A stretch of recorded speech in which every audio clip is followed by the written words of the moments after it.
Hello, everybody. Welcome to our webinar, Building a Better Nonprofit Brand by Aligning with Your Mission and Vision.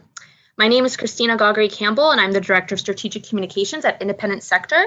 Independent Sector is a national membership organization that represents nonprofits, foundations, and corporate giving programs working toward advancing the common good.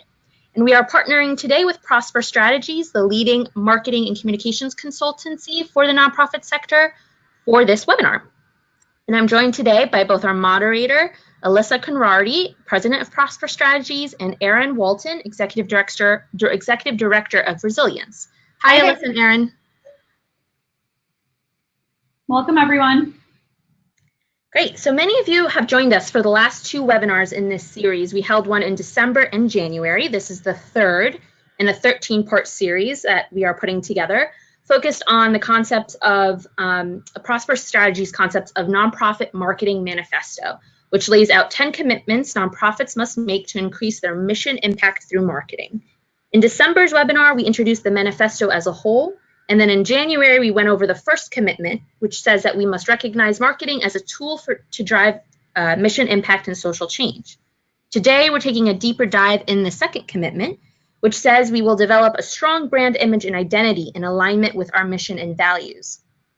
Each webinar in 2019 focuses on those 10 commitments, so you can sign up for the rest of them if you are interested. And if you're settled in, we actually want to do a little bit of a shout out and see who's here. So go ahead and type in your name and your organization and what city you're from in the chat box. Should be on your left-hand side.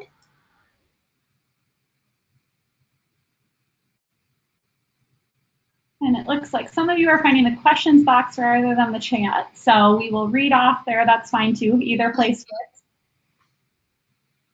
And Christina, not sure if you're seeing it, but I'm seeing a whole bunch of people chat in. So we have Susan from the Disability Law Center, Rachel from Fulfillment Fund in LA, Jessica from Stoughton, Massachusetts, not sure what her organization is, Chris Bickle from New Beginnings, Stephanie from Houston with the Gateway Academy, she's the Director of Development, Monica from Project Bravo in El Paso, Texas, Cindy Kane from Leukemia Research Foundation, hi Cindy, Cindy's a client of ours, Jared Lilly from the Futuro Media Group in New York, Kate from Higher Achievement.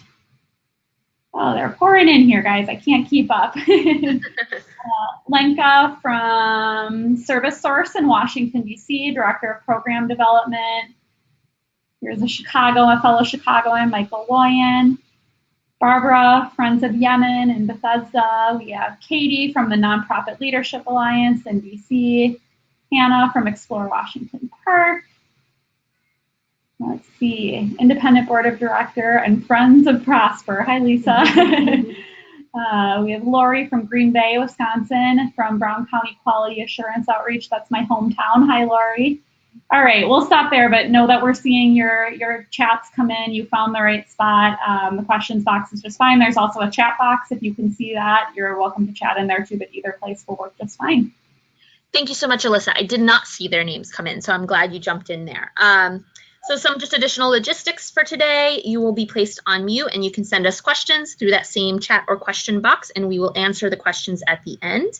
We will also send around the recording and slides afterwards, so don't worry too much about taking notes if you don't want to. And without further ado, we'll turn it over to Alyssa, who will present the rest of the presentation. Thank you. All right. Well, thank you, Christina. Really happy to be here. As always, happy to partner with Independent Sector for this webinar series. We've really enjoyed the first couple of sessions in the series, and also really grateful to you, Erin, for being here today with us. Erin Walton is the Executive Director of Resilience, as Christina mentioned, and she has a lot of really great thoughts on today's topic. In fact, we were just diving into a lot of them before we went into the webinar, and I said we could almost be on live here right now. So I want to get to the Q&A with Erin quickly. We're going to spend the bulk of our session today in Q&A with her, but before we get there, would just briefly like to introduce you to myself and to Prosper Strategies in case you're new to the series, and share a few brief thoughts on today's focus topic. And just in case it wasn't clear from what Christina said, feel free to chat in questions the whole way through here. You don't need to wait till the end. We'll monitor the questions box and come back to it at the end of our session. So look forward to getting your questions, and this is always a great engaged group. For those of you who don't know me, I am the co-founder and president of Prosper Strategies, leading marketing and communications consultancy for the nonprofit sector, based right here in cold and crazy weather Chicago. Our firm provides brand strategy and marketing planning services for social sector organizations. And because we only work with nonprofits, we have the chance to do a whole lot of pattern recognition. We see a lot of similar challenges with nonprofits, from, of course, the common, limited budget, to lack of understanding of the role that marketing should play in the sector, to a failure to measure marketing's impact on mission outcomes. And that's why last year we decided to publish our nonprofit marketing manifesto. It was really our first step toward starting a movement that addresses those challenges head on and ideally sets the sector up for bigger impact.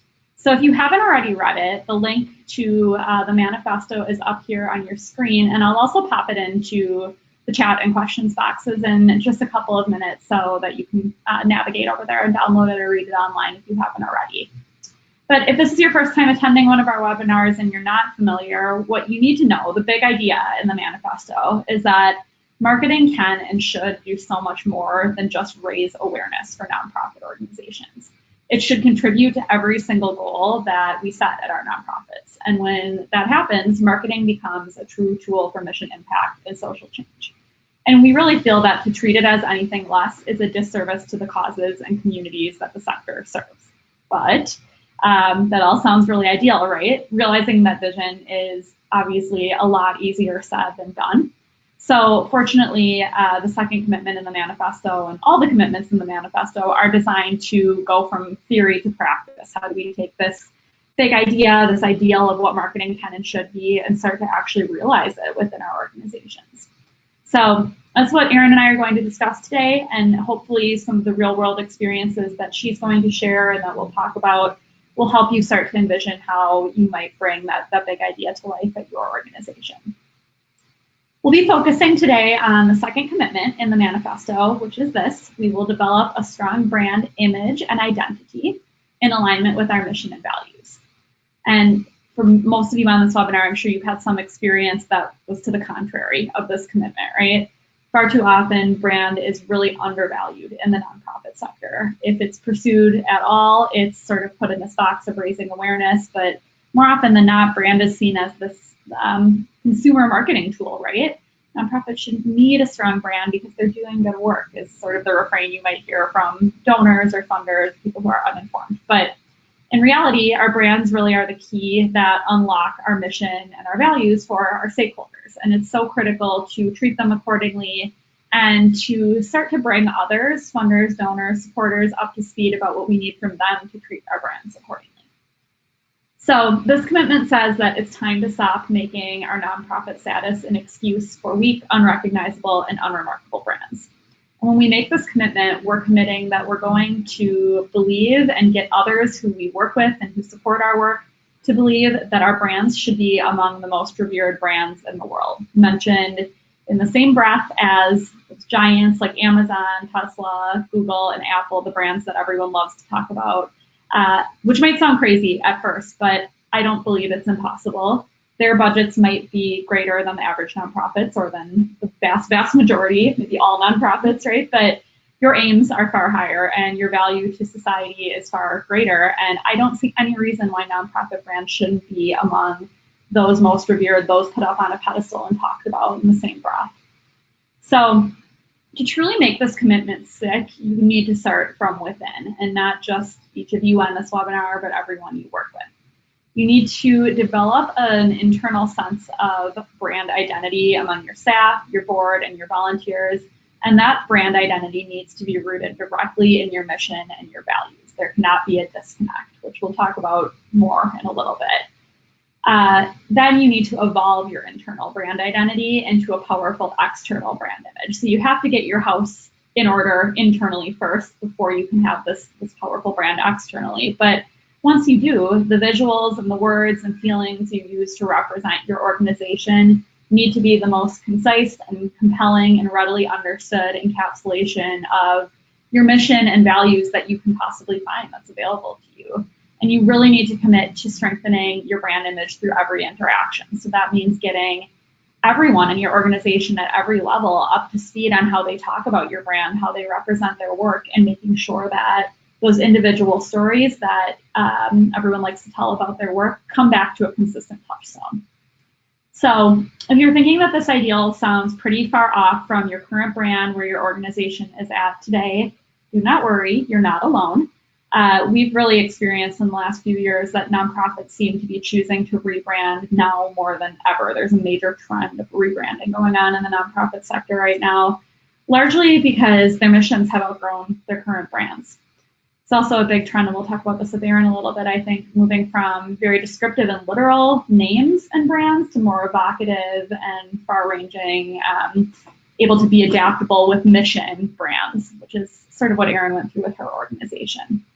So would love to talk a little bit more with Erin here about her experience with branding and with the organization's mission and vision coming into sync through a name change, through a rebrand.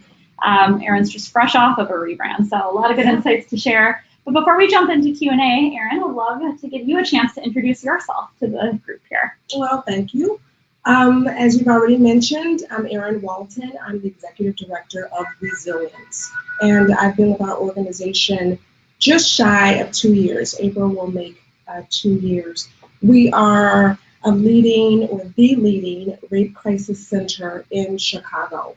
And my super short elevator speech is our tagline, which is our work is to empower survivors and end sexual violence. So we are a small team. Right now we're a team of about 34 staff, about 250-ish volunteers work with us every day. The core of what work that we do is inside of our local hospitals. So right now we're partnering with about 15 Chicago hospitals, with 1 or 2 more under contract per se. But right now we partner with 15 hospitals, and so in those hospitals we're the first line of defense. When someone comes into the ER and identifies as having been sexually assaulted in some form, those hospitals contact us, and we are the resource and partner with that hospital to support that survivor. And so that's the core of who we are. But what we also do is prevention education work and public policy work. Yeah, great. Well, thanks for the intro, Erin. And hope you're all excited to learn from Erin. Trust me when I say she has a wealth of knowledge on this topic and firsthand experience. So without further ado, let's dive into the questions, and we'll make sure we leave some time for audience questions as well. Don't worry if you're not finding the chat box. We are seeing you in the questions box. Okay, so I like to start every Q&A with this question and just hear your take on commitment number 2. What does it mean to you, Erin, in your work at Resilience and in the sector in general? Repeat that. What does commitment number 2 mean to you? How are you living that, or how has it impacted your work? Yeah, well, quite simply, my perspective about, mission and vision and brand is, your brand image is really about, from an external lens, what people say or think or know about you, and your mission is actually who you are. So the two have to align in order for you to be your best selves. You really want what people think they know about you to be exactly who you are. And I think it's every organization's responsibility to kind of know where there may be gaps and to identify how to close those gaps in order for you to have your biggest impact with those that you serve, as well as with partnering organizations and the opportunities for growth.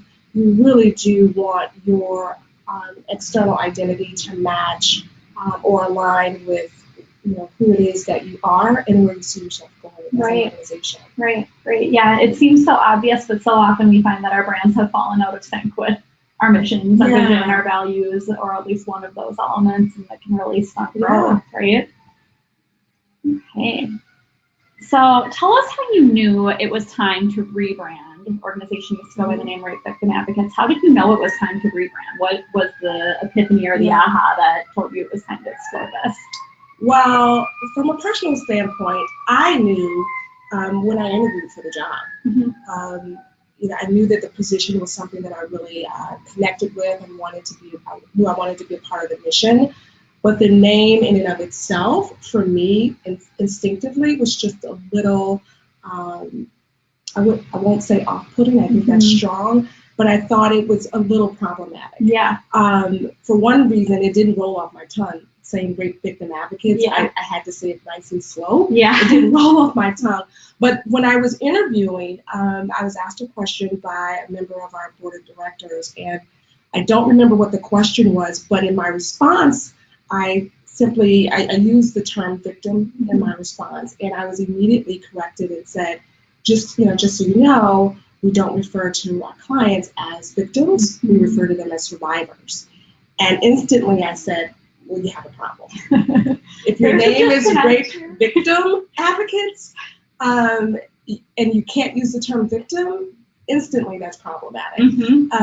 But that was my enlightenment for sure. But the board of directors were already, in sync with that understanding and perspective as well. That predated me, and I think we just kind of met and aligned at the right time to make the change. Such a great story. It's clearly problematic if you're being told in an interview that you can't use one of the 3 words in the organization's name. And another word in the name was problematic in some ways too, right? All three of the Yeah. words were problematic. For example, the first word is rape. For some people, it's a super strong, in-your-face word that some people are attracted to and others are not. What I later learned after joining the organization was that, when we first meet survivors in the ER, not everybody wants that word thrown in their face immediately. So in some instances, not everybody was actually experienced rape. It may have been another form of sexual violence. And so to instantly, introduce yourself to someone and say, hi, I'm from Rape Victim Advocates, someone may not be ready to own that. They might not feel as though they've been raped or understand that that's what's happened, if it indeed is what happened, nor will they necessarily want to be termed as a victim. And then even the term advocates, that's a positive word, right? But it's not comprehensive of who we are and what we do. It doesn't encompass your full mission. Absolutely. So the entire name was very fitting when we started 45 years ago in 1974. It was a very, descriptive name of our role and our intention at the time, but we've grown and expanded. So it was time to kind of take another look at that. Right. Yep. And I'm just seeing here, Rachel chatted in. She says this is a great example. We're facing language mismatches like that too as a 40-year-old organization. And there must be something about 40 years because we've had several inquiries recently from organizations that were wanting to rebrand right around the 40-year mark. And it's almost like that's the point at which your mission fully outgrows your previous identity and it's time for a change. Yeah, it might be something to that level for sure. And for us, it's also about, just what was happening in the 70s around gender issues. And it was important, I believe, at the time to really be clear about who you are just by introduction. Someone would know, oh, you're Great Victim Advocates. I clearly understand who you are and what you do. Yes, let's label this. Absolutely. Because it needed to be labeled Absolutely. at that time. Absolutely. But I think we're just in a different time. Yeah. Times have changed, that's for sure. Okay, well, very good. So how did you discuss, you mentioned this a little bit, but how did you discuss the need to rebrand with your board? And did you get any hesitation or pushback from members of the board who were worried about taking this path? How did those conversations look? Well, I think there's always some hesitation about, is this the thing to do fully? Do we simply, because we went by our acronym, RBA, do we simply just continue to push the acronym, or do we do a full rebrand? So the conversation, but I think with the board, our board, they all knew that we were ready for something. Right. So what we had decided to do was to just establish a task force to dive a little deeper into the subject matter, to learn more about what this whole conversation is about. Did our brand identity really connect with our mission and focus for the organization, and then to kind of close the gap, or to have the conversation about what closing the gap looks like. So it started with us just kind of agreeing to say, before we make any firm commitments, let's get a task force or form a task force to do some of the, to ask some of the questions that need to be asked before you move forward with a full decision to rebrand. So smart. I definitely applaud that decision. And any organization, anyone who's on the line today who's thinking about going through a rebrand, an exploratory process with a task force, an internal task force, and possibly consultants too, is absolutely a first step that you should take if it's at all possible. Absolutely. If you're not under a time crunch. And if you've had a name for 40 plus years, another couple of months to do the exploration and make sure that you've made the case or not made the case, or you might find out that you were wrong, is really, really critical, because this is a major change that will have implications for 40 plus years to come, or hopefully longer. Yeah, so take your time. Yep. Absolutely. So take us behind the scenes a little more of the rebrand. Just what did the process look like? What challenges did you face? Bring us into your shoes as the executive director. Well, the process, as I alluded to or spoke to just moments ago, started with a task force. And what we did was make the decision to have members of the task force across our stakeholder spectrum. So we had 1 or 2 members from our board, 1 or 2 members from our staff, and 1 or 2 members from the broader community that had, our partners who are kind of invested in our organization. So that's where the process started, with a group of people who were intentional about finding out whether or not we were ready or needed a rebrand. And so the task force went about the business of assessing our reputation in the community. And so it started for us with us creating a survey that we distributed to maybe 3,000 constituents, from our volunteers, our clients, our donors, our partners. We sent out a questionnaire, essentially not asking them about a rebrand, but asking them, who do you think we are? What is our reputation? And giving them a series of options to choose from. So they came up with descriptive words. We asked them about our work. And so from that, we learned a lot, the majority of which was that people only associated us with doing one thing, and that was that core work in the ER. Yeah, they knew us to be advocates, medical and legal advocates for survivors that we met in the ER, and of course that's the core of who we are, and that's the foundation of our work. But as I mentioned earlier, we're beyond that, and we want to continue to grow beyond that. So that was kind of one of the first things that we learned along the way. And from there, one of our board members, who was a member of that committee, was also a marketing expert. So she kind of drove the conversation and the process from that point forward. And so once we had kind of the audience's perspective of who we are, simultaneously, and we didn't do this in a conscious way, but we were also developing our strategic plan. And so we knew, we had a 3-year forecast of where we wanted to be and where we wanted to go. And the two just were not in sync with each other. Where we wanted to go and what people knew of us were not consistent. And so we took that information back to the full board with a recommendation to rebrand. And they voted to do that. And then that's when we were on the hunt for a partner to kind of lead us through the process. Great. Okay. Well, no small decision to make, right? No small decision to make. No small project to engage in either. The work is still going on. Yeah, it took us just that exploratory time probably took us about 6 or 7 months. Just that. And then, aligning with finding the right partner and going through that RFP process took another 2 or 3 months. So, and then we actually, started the rebrand itself. So it was more than a year's time. And I would say that's pretty typical on other projects like this that we've experienced. And just brief shout out to our partners at Substance Strategic Visual Communication. That's the lead firm on this rebrand. We also worked on it, but they were the masters and brought us into the project. I'm not sure if Matt's on the webinar today, but the agency search process that's a time-consuming component as well, finding the right firm to take you through the process. And Matt and his firm did a fabulous job, and we were lucky to get to work with them. Absolutely. I agree. Right.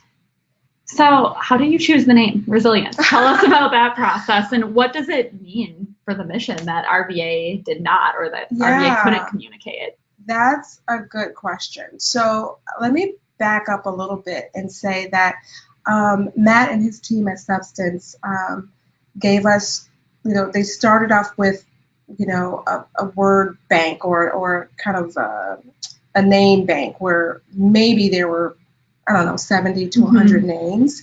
But we scaled down, essentially aligning, thinking about where it is, what our vision truly is for ourselves. We were able to scale down to about 5 names pretty quickly from that. And so, to be frank, we initially started off with a different name. We chose a different name and presented that name to our staff, and it did not go over well. And for all the right reasons. Our staff are so committed and mission-driven and passionate people, and they had all the right perspectives as to why the name was just not the right fit for us. And we listened, and they were right, which, is my biggest takeaway, that we could have done, in retrospect, a better job of enfolding more staff perspective from the onset, so that we would have had that voice at the table, all along. But we ultimately landed on Resilience because we felt like it spoke to the clients that we serve, that's really the message that we want to give them, that this is not, the process of, having been sexually assaulted in any form is a very traumatic thing, and it alters the course of your life. There's no doubt about it. But our role is to help them find that resilience within themselves, to know that life can go on and life can be good. So the name itself, we want it to be an empowering name, so that instead of walking into an ER saying I'm from Rape Victim Advocates and kind of meeting people at that place of, this is the experience that you had, we really wanted to elevate that to say, this is where you're going to go. You're resilient, and we're going to help you own that, see that, and live through that experience. There's a little more hope that comes from that conversation. Absolutely. And I was just sharing with Erin before we got on the line that we actually hadn't spoken about this before, but my husband works in one of the ERs where Resilience is active, and he's experienced them both before and after the new name. And I think he said something along the lines of, when they walk in now, there's just more of a lightness to the way that they present themselves in the room, or they're lighter. And I think there's a lot to be said for that, right? When someone's in a really difficult situation, to be able to come in with an air of, yes, this is difficult, it's a challenge, but I'm here to help you, and there's some positivity in that, can change someone's experience entirely. Absolutely. You're the first point of contact, and the biggest impact towards their healing. Mm-hmm. And so to come in with such an empowering name as resilience, in and of itself speaks of it's a big deal for those that we're serving. And not only does it kind of reflect the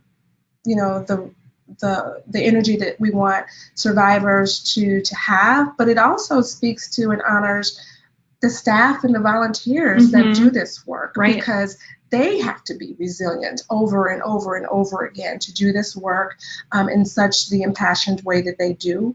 Some of them may have had their own experiences, so this could be a re-triggering experience every single time, but the name is a reminder for them as well that you too are resilient. Right, yeah, absolutely, and that continues throughout their whole journey. That's really powerful. Yeah. And sorry if anyone's having any trouble hearing us. I saw a couple of you chatted in. One of you chatted in, the sound dropped, and another person chatted in that we sounded we were a bit far away, so we've moved closer to the microphone. I've moved it closer, and hopefully that's helping. I'm sure the sound droppage is not going on anymore. More of you would be chatting in, but we'll try to get that squared away for next time. Always something with technology, but hopefully most of you can hear us okay, and we'll send around a recording with anything that got dropped. Okay, so you've spoken to this a little bit already, Erin, but I'd like to go a little bit deeper in it. So many of your team members, or at least volunteers, are survivors, right? Sure. Or have personal experience with survivors. So there's a personal undercurrent to this name change and the rebrand, and a lot of personal opinions in the mix. So you talked about with your task force and kind of the process of bringing the staff up to speed with why you were making the changes, but tell us a little bit more about the challenges you faced there, what you might suggest other organizations could do to mitigate some of those challenges, although I'm sure there is never a rebrand that's without staff challenge. Yeah, it's just part of it. There's always going to be some challenge. Ours was with staff, but others could be, with board members or other stakeholders as well, because change is hard. It's a little uncomfortable for everybody. What I learned through the process is that for those staff or volunteers that have been with us, over time, over an extended period of time, really had an endearment to the name and felt as though changing the name might have represented more change within the organization. So I think it was important for us to really make it clear to staff that our mission and vision, the core of who we are, was not changing. Right. We're still here to do this important work for survivors. We just want to do more, and that we want our name to be reflective and kind of help open a door for us to do more. So a big part of it is, the way you create the message for those that are involved. So giving people the why behind it, not just this is what's happening, but this is the why, and this is the rationale, and this is what we're hoping it will, the name change or the rebrand, however it is, this is what we're hoping that it will help us do. Once you get people to understand that, buy-in is a little bit easier. And even if you don't get initial buy-in, you do get understanding and appreciation. Right. And then over time, buy-in or acceptance happens. Yeah. But yeah, that was, it was a little difficult because I think people had a misunderstanding as to why we were making the change and felt as though, we are advocates. We are on the ground, fighting for the rights of survivors and, and the souls of survivors. And, and our name is in your face and we want to keep it that way. And I certainly understand and respect that perspective as well. But what we hadn't done initially was really kind of, create the real message about the need and the rationale for change. Sure. Yep. And there were probably years of preconceived notions about why this change might take place, and it's hard to break some of that. Absolutely. It definitely is hard to break that. Yeah. And I agree that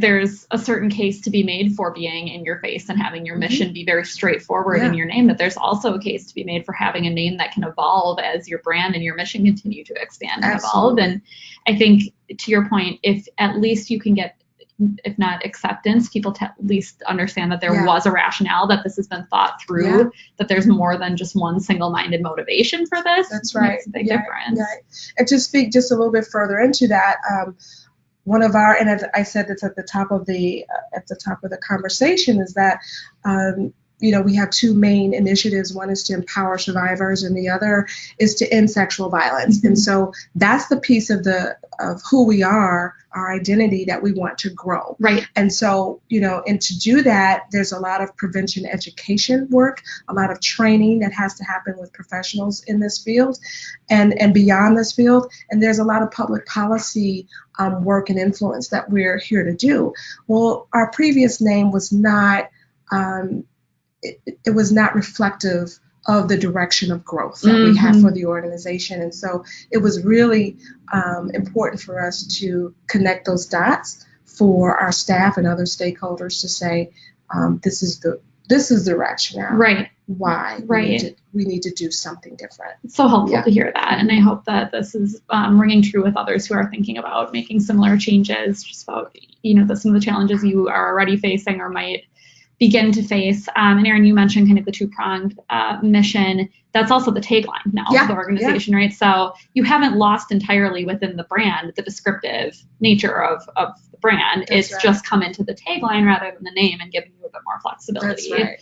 Yeah, and that's a great strategy, right? If you're kind of making this transition from the very literal descriptive name to the more evocative name, is to have that tagline that is still really descriptive. It's much easier to change a tagline down the road than your entire name. So. That's right. And it helps us so much. First of all, it helps in just being succinct and descriptive of who you are and what you do. Mm-hmm.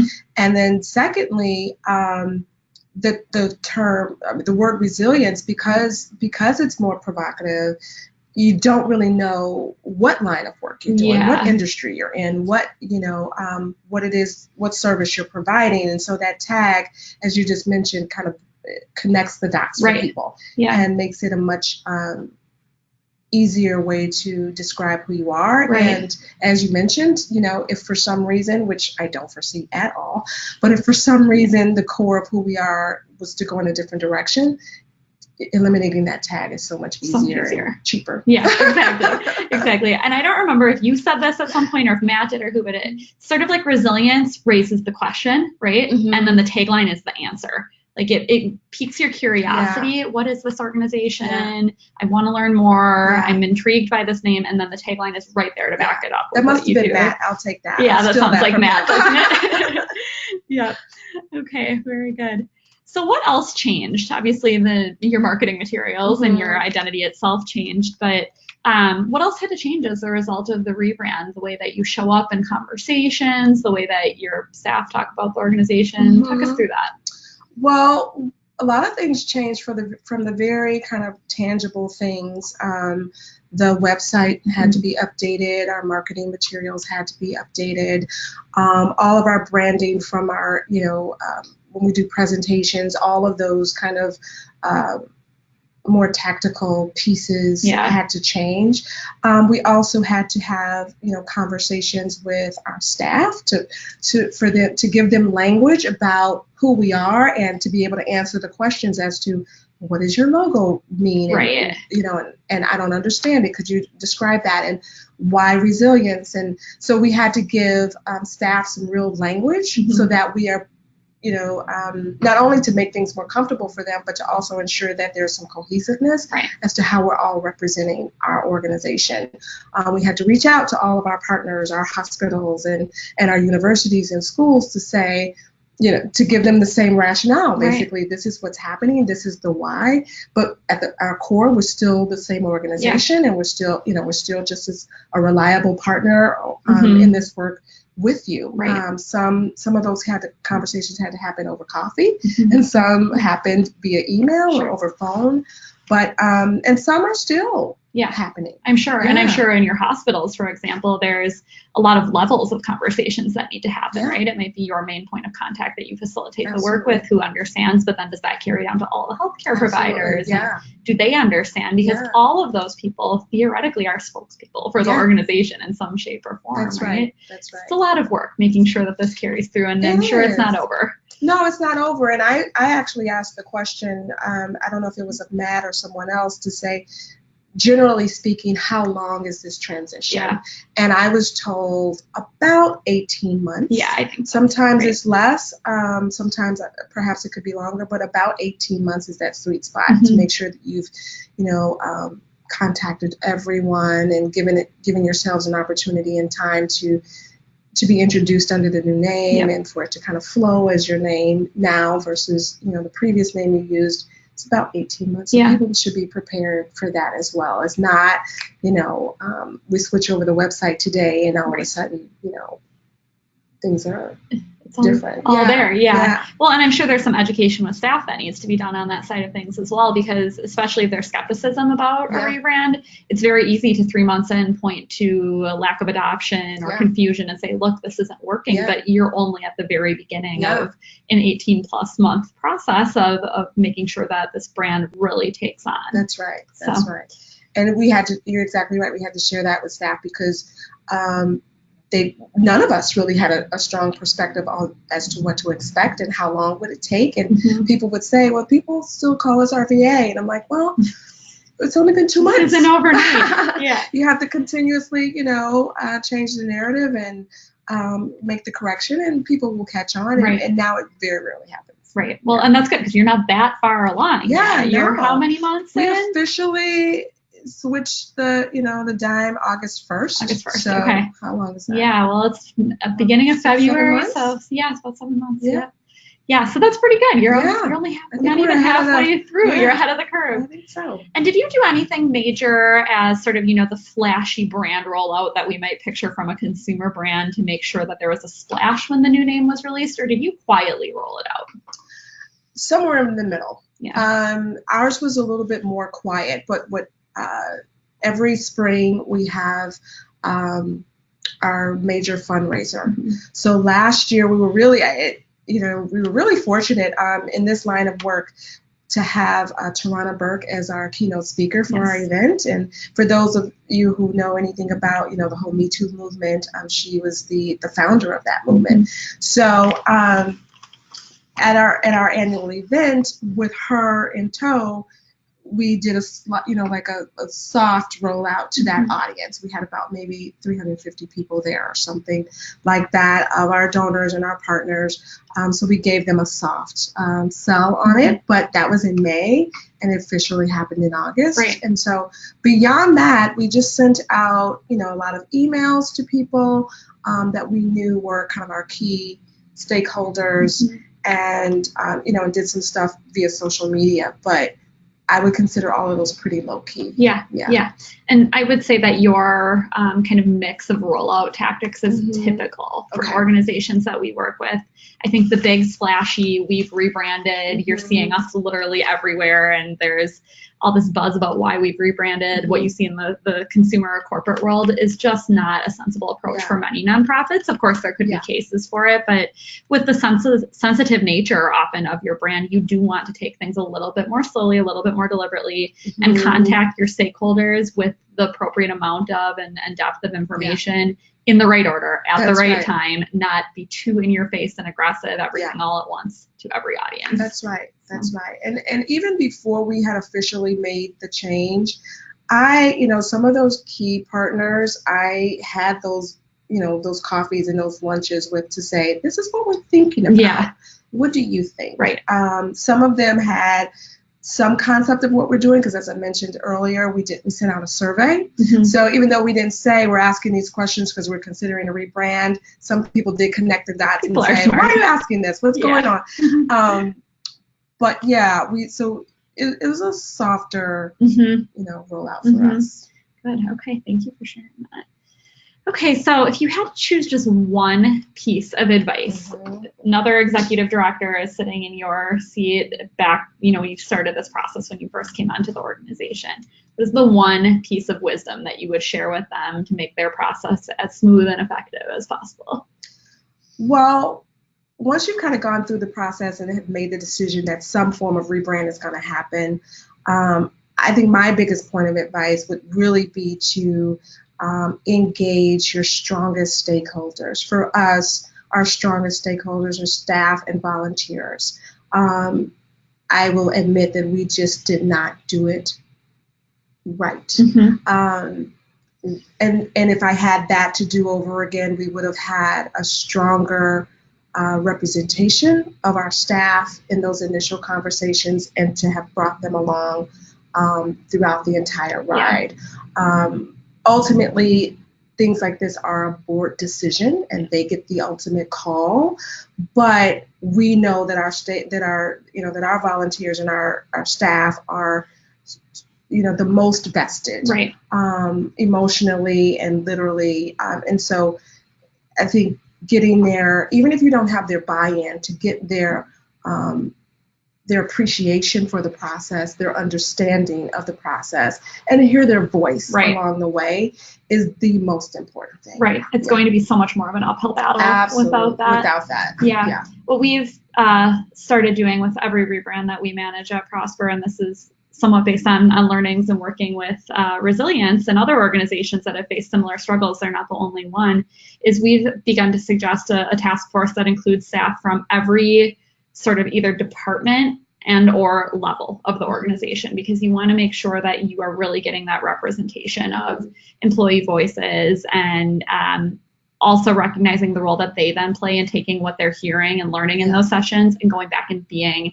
that voice that disseminates information to the organization. So that sort of level is also really important, right? Especially at a larger organization, you want to think about departments too, but having those advocates, even if they don't necessarily 100% agree with the decisions that are being made, that they're there, they hear the rationale, and they can be the voice that then goes and spreads it. You want them to be the champions for you with the staff, and they're the biggest. They're your biggest allies in that. So you definitely, as you mentioned, even if initially they're not super, excited about change, you want them to be able to be descriptive with their peers about, this is a process, this has been comprehensive and inclusive, and, let's jump on board. Right. Yeah. Right. Great. Well, hopefully everyone can learn a little something from that. If you haven't yet gone down this road fully, but you're considering it, think about the ways that you might engage your staff, and really at every level and from every department. Okay. What advice do you give to an organization that can't or does not want to go through a full rebrand, but needs to bring their messaging into sync with their mission? And I think this relates a little bit to, Rachel, the question that you asked, which I'll come back to later, but she asked, does a rebrand always need to include a name change? And the short answer is no. We've supported many rebrands that do not. But Erin, what would you say if you've decided that your name maybe works, but other aspects of your brand do not? Well, I think that's a good question. I think the most important, the biggest takeaway for me, or my biggest point of learning, was really around what our audience knew of us and thought of us, what our identity was externally. And so even if you don't do a full, rebrand, to know what your stakeholders, how they identify you, and then to be able to connect that, whether it's through your strategic plan or your own vision statement, to be able to connect that with who you think you are is the biggest, most important part of the process. And then, if a full rebrand is not the key for you, maybe it's just around, all right, in order to close the gap, let's have a marketing campaign where we're really introducing people to, the vision that we have of ourselves. Right. Or let's change our logo to be a little bit more interesting or reflective of who we are. Or maybe it's a tagline change. Or maybe it's an upscaled website to, that has the right messaging. Or, there might be some other kind of marketing ways in which to do it. But the biggest opportunity to learn is to really ask your stakeholders, your most vested stakeholders, about what they know of you and what they think of you. And then I think the ideas will flow from there. Right. But it's a gap analysis, essentially. Who are we? What do they think? Who do they think we are? And where is the gap between those two things? And then your brand becomes that bridge between where you are and where they think you are. And so, I totally agree with that. I think that's a really, really great advice from Erin. And Rachel, just to go back to your question a little bit, definitely not. A rebrand does not need to include a name change. Erin mentioned some of the alternative kind of elements of a rebrand. Really good example to look at. There's countless examples, but a good one to look at from our series is on the last webinar, we had Christine Brown from Big Brothers Big Sisters. And they just went through a rebrand that did not include a renaming. They have a lot of equity in their name, and it's still aligned with their mission. It's very much the core of what they do, right? But they had a really major gap in that they were understood as an organization that requires relationships to last basically for a child's entire childhood, right? That you were expected to be as involved as an actual big brother or sister in that person's life. And they had a really major gap in that understanding between women and men. So they were attracting a lot more women into the organization and having a lot of boys have their need for a male mentor go unmet because men were not attracted into the organization. So they went through a rebrand that made their logo, one, just modernized it a bit. They were kind of in that, 70s purple logo with the star that everyone seems to have. They were in that era, so they modernized it, brought it up to the modern era a little bit, and then behind the scenes, what went on and will continue to play out is that they completely revamped their messaging. And that's something that we work on with organizations all the time. If they're not going through a full rebrand or even maybe not a logo change or materials revamp, it's just a messaging revamp. So where we'll do a study of stakeholders, like you said, Erin, it could include talking to them in the most, just natural and normal ways, or it could include more formal things like surveys and focus groups. But from those conversations, then we create sets of key messages that help the organization bridge that gap between how they're understood and where they need to be. So it doesn't need to be as full scale as that full rebrand. Yeah. I've spoken with Christine, and I think they're doing a wonderful job in creating their new message. Yeah, it's a challenge for sure for them. They have a lot of history, but an important time, I think, for them to continue to evolve. So if anyone's curious to learn more about that, go and check out the webinar from last month. She spoke just briefly. The rebrand was not the focus, but she spoke briefly about that, and it would be insightful. And there's many other organizations as well that have gone through that sort of rebrand. Okay, so I think this is our last question here, Erin, before we transition to audience questions. Don't quote me on that. There might be one more. But how do you think Resilience's mission will continue to expand now that the new brand is in place and you have the freedom to move in some different directions unconstrained by the name? Well, I don't even know if I can really answer that question. I think, having a name that really broadens our opportunities gives way for us to really think more about that. We're actually in the process right now of taking a look at our literal mission statement and to see how we might want to make it a little bit more compact or succinct with our name change.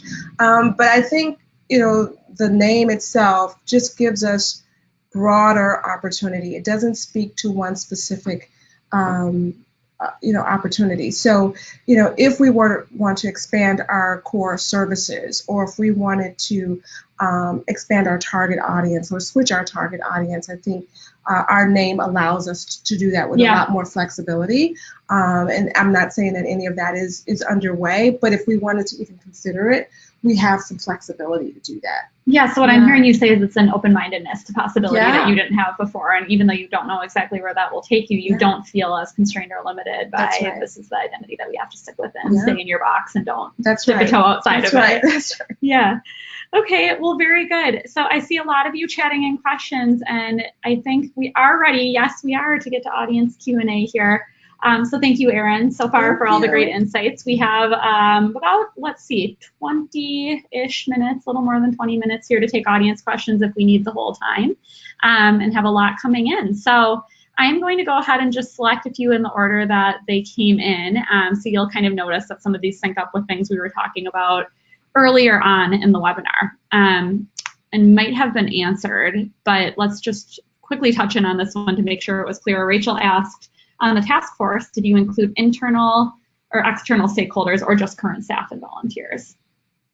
We included external stakeholders too. So let me clarify that just a little bit. So our task force, I think we had about 6 people. Okay.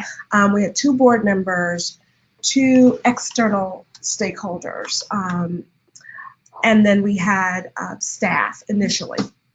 And so we did have the voice of staff at the table.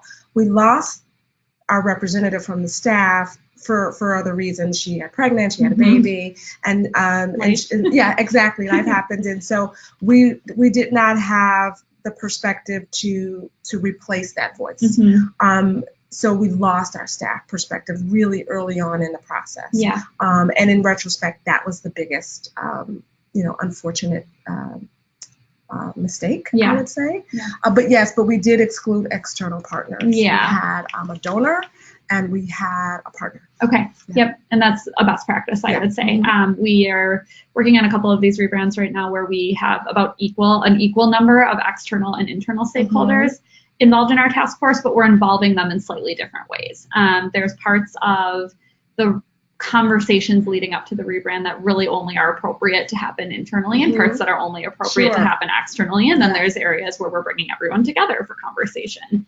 And those areas where they're brought together are really critical. You want to have that, everyone in the same room, but I think you also want to feel the freedom to talk to your external partners. Like in their case, they have some funders and sponsors. As well as just some other external stakeholders. They want to talk to them separately, right, and get some insights from them that the entire staff isn't hearing, or members of the committee. Okay, so this is an interesting question, and we talked a little bit about this before we got on, and then with the 18-month period too, but Mark asks if you see any difficulties in longtime supporters, stakeholders, or board breaking the habit of using your old name versus your new one. So not necessarily getting on board with the idea, but actually remembering to use the name. And he says we've had that problem since we rebranded 3+ years ago. So they're outside of the 18-month window. Yeah. And any advice would be helpful. Well, I don't know if I have advice per se, but to say, yes, we have experienced that. I think it's natural. Short order is just to kind of, make the correction to people and identify your brand as often as you can. So if you know that you're going to meet a client, or if you're going to see some stakeholders at a function externally, maybe a little pin with your new name on it helps, that you can wear on your lapel or your shirt. Yeah. Something that just kind of continues to put your new name in people's face in a soft sell kind of way. And continue your messaging. So with your social media and your website, continue to maybe, bring up, this is a 3-year anniversary for us and we're so excited. Yeah. We continue to be excited, and maybe give people reminders of the rationale for the change. All you can really do is kind of continue to be in people's faces about it, but not, you don't want to browbeat people. Right. I think you do want to continue to ensure that it's catching on. Right. Yeah. I've seen some organizations do funny things, and I don't think this should come from leadership, but funny things among staff where they've created kind of competitions to remind each other to not use the old name. And when they do, there's, competitions about you have to buy me ice cream or you're getting the next drink at happy hour. That it should come from staff, not from the highest level of the organization, but that can be effective. And internally for sure. Yeah, internally. Externally is a whole nother story. Yeah, absolutely. Yep. All right. Barbara asks if you lost any board members or stakeholders following the rebrand. Well, our board members were completely on board with the process, so we did not lose any board members. We, quite honestly, did have some external partners and stakeholders that said, I don't really like the fact that you've changed your name. We didn't lose their support or their partnership, but they were vocal enough and felt comfortable enough to share that truth with us. And that's okay. For those that shared it with me, I simply said, I appreciate that. And I hope you understand that we're still we're still the same organization. We still have the same, expectation for excellence, and, we'll continue to rely on your support. I just kind of switched it around that way. We had a couple of staff that similarly weren't in love with the name, but they eventually kind of got on board with that. But that, we anticipated 1 or 2 people to not really, want to continue it, and that's okay. Yeah. You have to know that there might be some attrition somewhere as a result of change. Yeah. Change is challenging, and there's never 100% positive perception, so don't set that standard for yourself. Okay, so I will try to answer this one first, and then Erin, you can chime in if you have additional thoughts. But Sean asks, we need a serious look at our brand. I would just like to know where to start. And then he follows up with vision and mission statement. So, Sean, I'll actually point back to something that Erin said. I would start with a analysis in some shape or form of your stakeholders. So that can be informal conversations. Better yet, you would conduct some sort of survey or focus groups or ethnographic research to understand how do they perceive you, what do they know of the organization, what are they missing about what you do and what matters, just to get that insight about how you're showing up in the world outside of the organization. At the same time, I would consider doing interviews with staff and board members about their perceptions of the brand, the organization, and an audit of your current marketing materials. So that's something that we do really frequently at the beginning of these sorts of engagements. We lead those types of research, the surveys and focus groups, but we also do a full-scale audit of marketing materials, and it can be really insightful to get an outside eye on all of your marketing and communications and have someone else point out, here's the areas where you're inconsistent, here's the areas where you're harming yourself because you're talking about what you do in different ways, and it's clear that you aren't, that either your idea of what your brand stands for has evolved, that the brand hasn't caught up, or you're not clear on your key messages. So those types of audits are really, really useful. And I think from there, you'll get some insights about what needs to happen next. Clearly, if you feel that you need to take a serious look at your brand, that's because of some pain point or problem. So you want to go into that sort of research with a hypothesis about what the problem is and see if you can either prove or disprove the hypothesis and then decide what to do from there.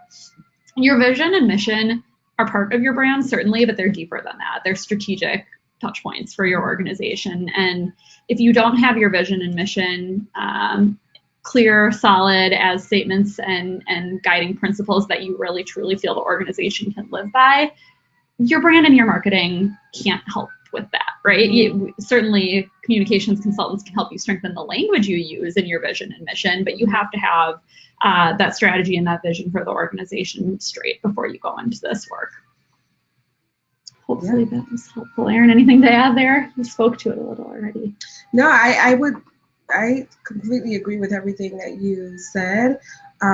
Even though it's a slightly separate conversation, I do think that if you haven't done a strategic plan recently, I would almost recommend starting there first before you even look at your brand, to know where it is you're trying to go. And part of that strategic planning process, you probably are taking a look at, maybe not necessarily the mission statement, but the mission itself. What is our mission? What is our vision? And where do we see ourselves moving? And then, after you kind of make that concrete decision, then you can, do that assessment with your stakeholders to see what it is they know and think about you, and identify that gap. Totally agree with that. Yeah. Absolutely. And you'll see if any of you attend future webinars, I think commitment number 5 talks about the importance of aligning your marketing strategy with your strategic plan. Yeah. And that's absolutely essential. Your marketing and communication should be a direct outgrowth of a very solid strategic plan and clear vision for the organization. Yeah. Those plans should either be developed in sync with one another, or the marketing plan should come as a result of the strategic plan. That's right. And your brand is part of the marketing plan, really. So you want to think about that relationship and not try to fix a brand if the true problem is a strategic problem and a mission problem. Okay, real specific question here, but a useful one, I think, from Tonya. And she asks, can you give some examples of some of the questions that you had on your survey? If you can remember back that far. Oh, boy. Can I remember? One question we asked was simply about, how would you define us? And we had a list, or how would you describe us? And we had a list of adjectives, like, are we, would you describe us as, why can't I think of the adjectives that we used? But maybe one was sympathetic, and maybe another one was, kind of, forward thinking. Sure. So we had these questions around how would you describe us, and we actually gave people options versus just leaving it as a open-ended question. We asked them, what service, we literally said, what services do we provide?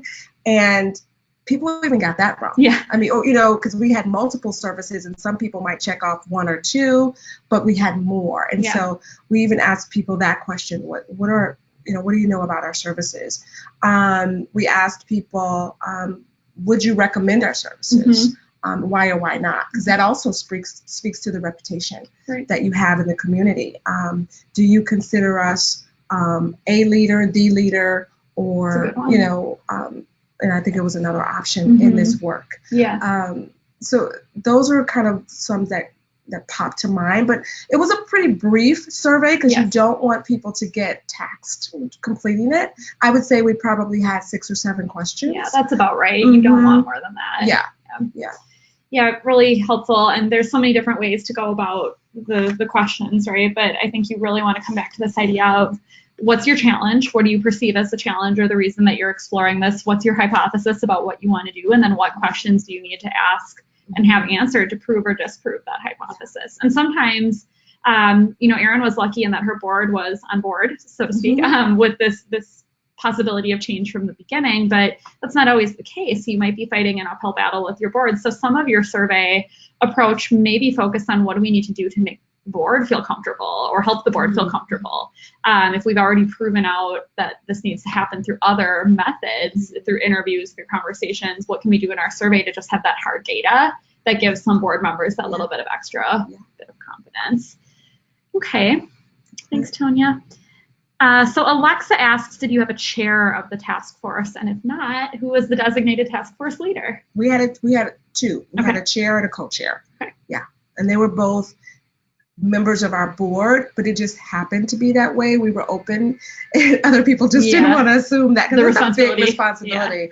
So they were the most vested as board members, and so they assumed those two roles. But yes, we did have a chair and a co-chair. And importantly, it wasn't you. Absolutely. Some executive directors think it should be that. No. Yes, you've got enough to do. Yes, absolutely. You have enough to do, and I think you also run the risk of more problems than good coming out of that with your staff. So Mona asks, and I'm going to frame this a little bit differently and kind of make it a two-parter. She asks, how do we keep our social media platform up to date with our rebranding process? I will try to answer that, but Erin, I'd like you to speak to your experience with that, if you know what you all did to make sure that your visuals and language on social were going live at the same time as the website and kind of syncing everything up. Oh, you want me to answer If you remember what you did in your case, then I can talk a little bit about what we advise. Well, we did some pre-trial kind of testing with our social media platforms because we wanted to make sure that on the day that we named a date, like August 1 is our official rebrand date. And so social media, the week or two ahead, we had, some messaging around great news is coming and things are changing for our organization. Stay tuned, August 1, we kind of prompted people that way, but ensured on the back end that the social media visuals were all in succinct with our rebranding visuals. I don't know if that completely answers the question. I think it does. I hope. I don't know. It answers the way I perceive the question. And I think, Mona, what Erin said is what we've experienced too, is that you have, your assets kind of ready to go and you have a planned date at which you're going to switch things over. And then you're making the switch kind of in sync with your website, your social. You think about the digital properties first, right? Because that's the most readily available, and then want to have your marketing materials ready at the same time. But I'll also tell you, I think people are understanding if there's a little bit of a lag time and not everything's perfect at the exact same moment. It means more to you. Process. It's bigger to you than it is to other people. So no one is, glued to their computer saying, "Wait a minute, their rebrand is today, and and the logo isn't up yet." Like no one is doing that except you. It's so true. It's so true. And no one has like 4 tabs open, one with your Twitter, one with your Facebook, and one with your website, saying these don't match up. Absolutely. You certainly don't want to be a month in and not have them match up. But it's okay if there's a little bit of lag time. In terms of kind of priming your social media audience for the rebrand, I'm not sure if that's also a little bit of what's in your question here, but I do think there's some good things you can do to sort of tease that something big is coming and tell the story that won't be able to be fully completed until you launch the new brand, but about how your organization has evolved, because usually an evolution in your mission is part of the motivator for a rebrand. So start to tell that story, chart the course, and then your announcement of the rebrand on social media can kind of be the final chapter, or not final chapter, but the turning point in that story, right? Because then you're going to show how the brand continues to evolve. So I'd suggest you do some build up so that it doesn't come out of nowhere. And Mona, sorry, I keep mispronouncing your name, Mona. I have a friend, Monica.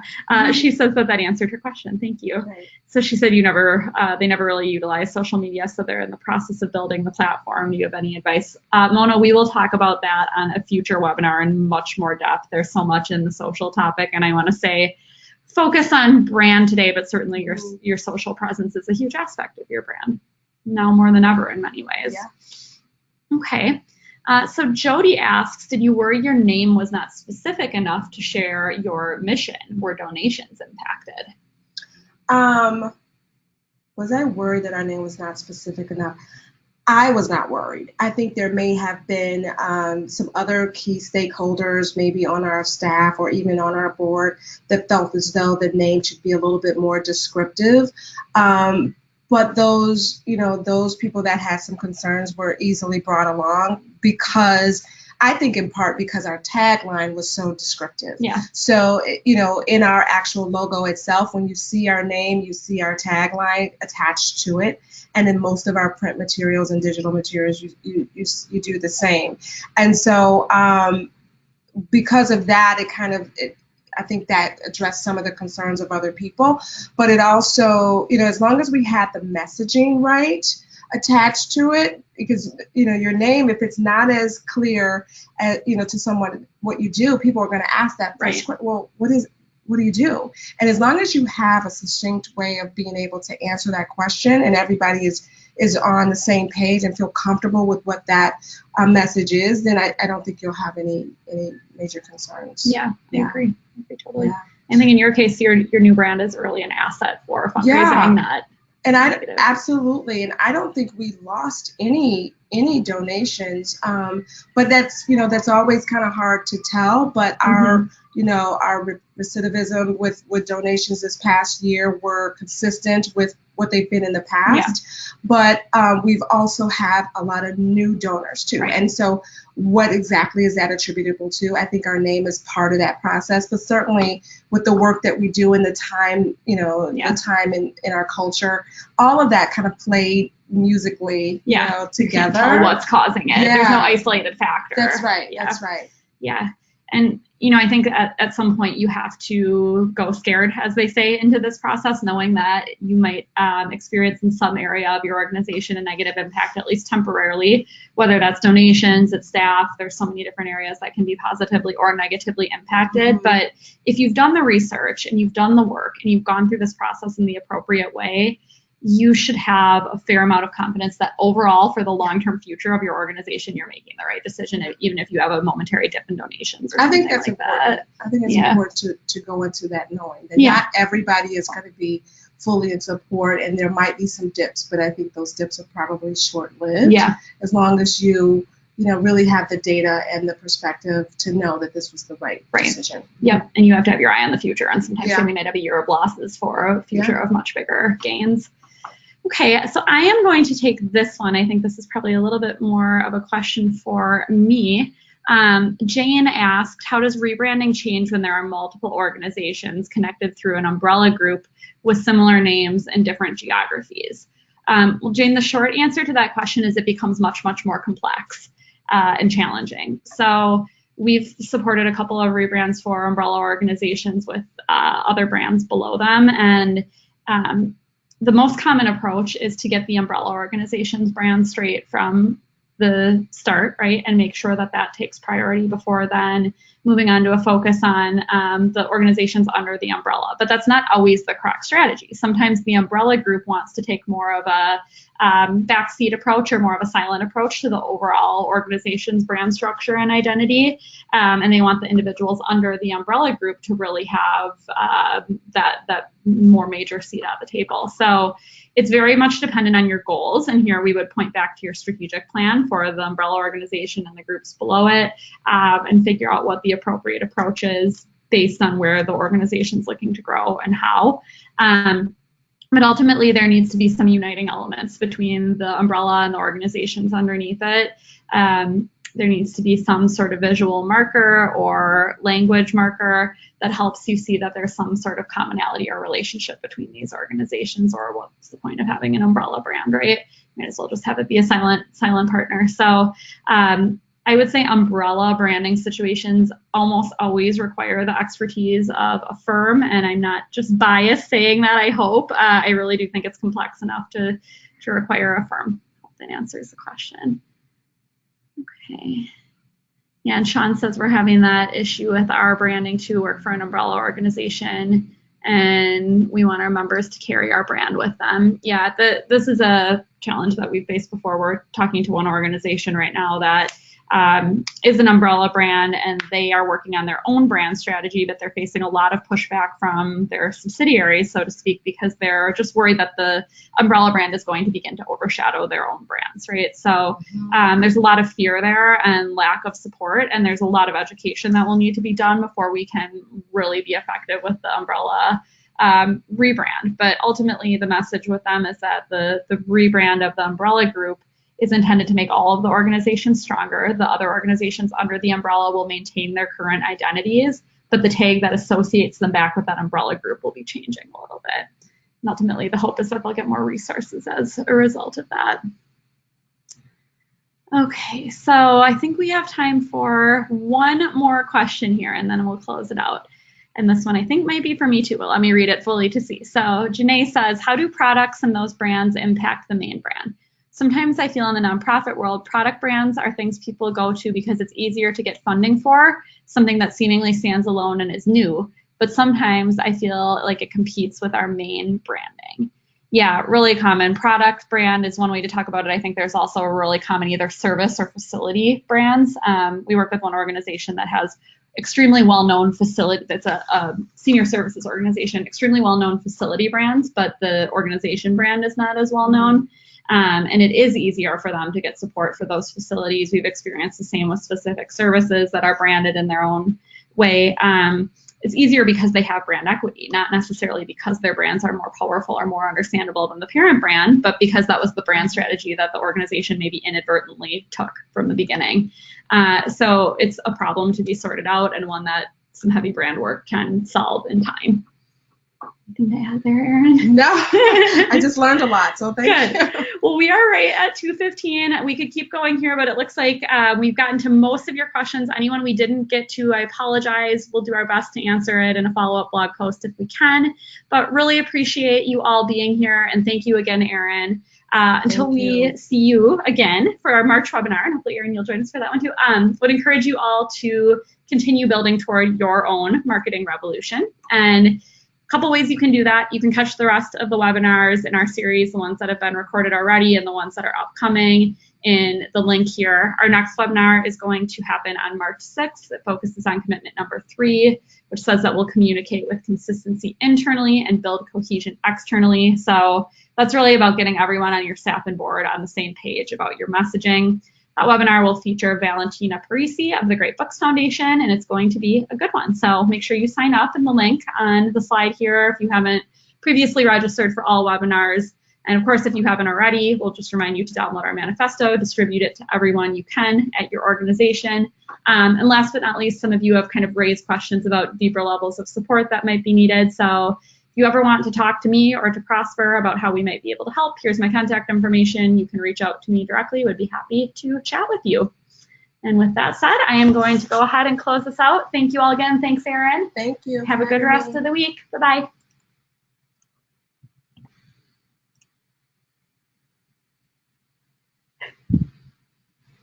Yay. I think it's the... There we go.